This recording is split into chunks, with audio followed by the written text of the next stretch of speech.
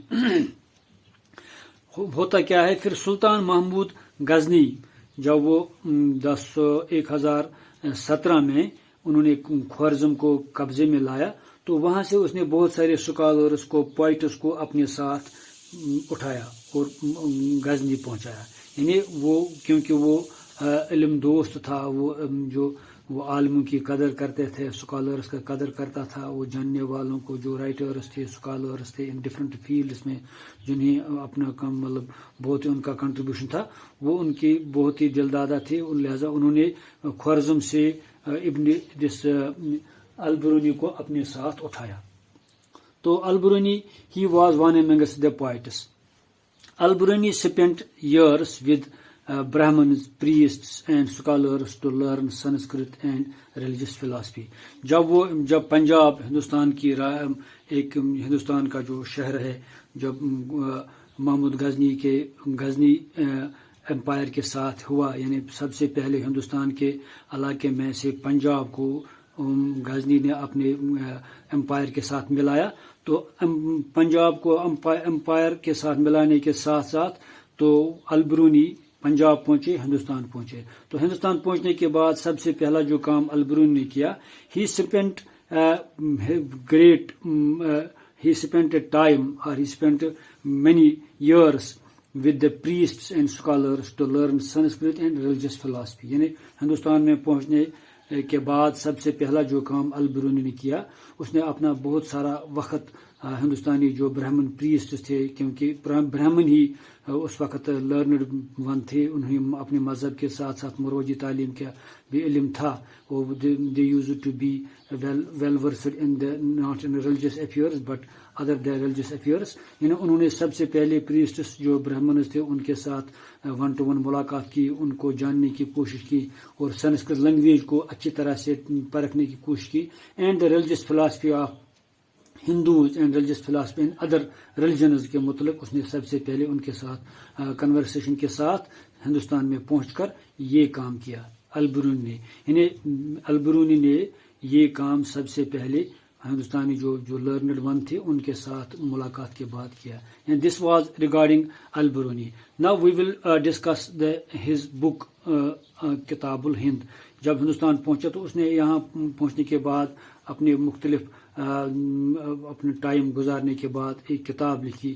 The book was known as the کتاب الہند, کیونکہ وہ زیادہ تر سوشل لائف پہ ڈسکس کرتے تھے, پولیٹیکل اور ریلیجیس لائف کے حوالے سے بھی. ہندوستان میں پہنچنے کے بعد regarding the ruler, regarding the kings, regarding the social and political life of the people. یعنی کتاب الہند. The book was written in Arabic and it was a simple and lucid. یعنی یہ سب جو کتاب الہند تھی وہ عربی زبان میں لکھی گئی تھی, بہت ہی سمپل تھی, and lucid easy to understand. Lucid means easy to understand. It is a voluminous text divided into 80 chapters. یعنی اس سے بہت with a great volumes, وہ بہت ہی طویل کتاب چیپٹرز پہ مبنی کتاب تھی. اس کے بہت سارے ویلیومز تھے. یہ ویلیومز تھی کیونکہ اتنے چیپٹرز تھے, اس کے مختلف سبجیکٹس تھے اس کے. That was divided into 80 chapters.